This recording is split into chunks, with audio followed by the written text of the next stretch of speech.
महिला ने 10,000 मीटर की ऊंचाई से छलांग लगाई। वह एकमात्र समर्थन बिंदु पर सुरक्षित रूप से उतरी। भयभीत महिला ने 10,000 मीटर की खाई को देखा, जल्दी से पानी निकाला और लेकिन उसकी सबसे अच्छी दोस्त केवल उसकी लार को ऊपर निगल सकती थी।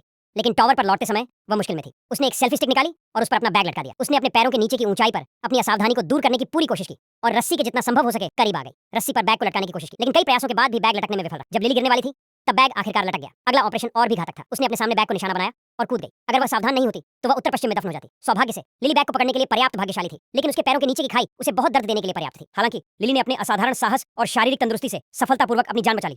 ये सुनकर सबसे अच्छी दोस्त ने जल्दी से रस्सी को ऊपर खींच लिया। लिली ने रुकने की हिम्मत नहीं की और ऊपर चढ़ना जारी रखा। जब वह टॉवर के नीचे लौटने वाली थी, लिली के पैर कांपने लगे और वह रस्सी के साथ नीचे गिर गई। सबसे अच्छी दोस्त तुरंत डर गई। उसने रस्सी को देखा जो सीधी खींची हुई थी और इस तथ्य को स्वीकार नहीं कर सकी। सौभाग्य से लिली फिर से मौत से बच गई। सबसे अच्छी दोस्त को राहत मिली, लेकिन उसके हाथ घिस गए थे और उसमें ऊपर चढ़ने की ताकत नहीं थी। इस खतरे के बाद महिला में असीम ताकत थी और उसने लिली को ऊपर खींचने की कसम खाई। सौभाग्य से महिला के अथक प्रयासों के बाद उसने सफलतापूर्वक लिली को बचा लिया। उसने ज़ियाओमी के हाथ को व्यथित रूप से देखा।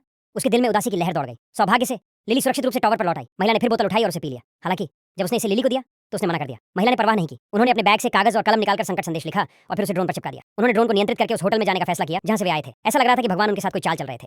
ड्रोन को एक गुजरते ट्रक ने सीधे कुचल दिया। हालांकि ड्राइवर जिम्मेदारी लेने से डर रहा था और ड्रोन के पास बिल्कुल भी नहीं गया। ये देखकर कि वे फिर से बचाए जाने का मौका चूक गए, महिला ने बचने की पूरी उम्मीद खो दी। वह शक्तिहीन महसूस कर रही थी कि मौत फिर से उसके करीब आ रही है। तब तक उसने पाया कि लिली का आधा चेहरा बहुत घबरा गया था। ये पता चला कि लिली ने उसे तब छोड़ा था जब उसने बैग लिया था। जो महिला इस तथ्य को स्वीकार नहीं कर सकी वह टूट गई और रोने लगी। जो महिला शांत हो गई उसने खुश होने का फैसला किया। जब उसने अपनी सबसे अच्छी दोस्त को मौत के घाट उतारते देखा तो बचने का एक भयानक विचार अचानक उसके दिमाग में आया। सौभाग्य से वह अपनी सबसे अच्छी दोस्त के पास सुरक्षित पहुंच गई। उसने फोन उठाया और फोन को जूते में डालना जारी रखा। इस बार उसने जूता सीधे नीचे नहीं फेंका, बल्कि अपने सबसे अच्छे दोस्त के शरीर में जूता घुसा दिया और आखिरकार अपने सबसे अच्छे दोस्त को नीचे धकेल दिया। जैसे ही शव सुरक्षित रूप से नीचे उतरा, मदद के लिए संदेश भेजा गया। अंत में महिला सफलतापूर्वक बच गई।